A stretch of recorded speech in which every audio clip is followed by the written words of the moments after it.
Welcome to Kenton's videos. Enjoy the video. You begin by creating the RAID matrix and filling 4 core columns: risks, assumptions, issues, dependencies. Immediately add 3 known items, assign an owner and a priority like P1 or P2 so nothing is ambiguous. Once done, set a review cadence, weekly or at each milestone, and schedule the first review meeting.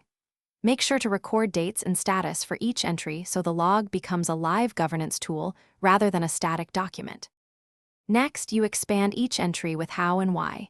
For risks, capture impact, probability, mitigation, and the trigger that elevates priority. For issues, record the resolution plan, owner, and target date so progress is measurable. For assumptions and dependencies, log evidence and change notes. Once proven false, promote assumption to risk.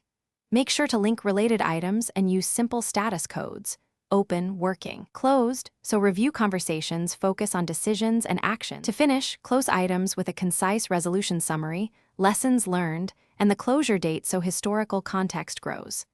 Then run a retrospective to evaluate cadence, owners, and template quality. Make adjustments to keep the log lean. If progress stalls, escalate to the decision owner and demand a 48-hour action plan.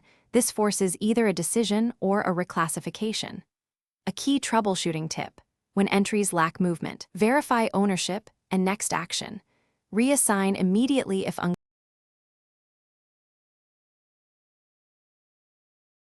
Thanks for watching. Consider subscribing if we helped you.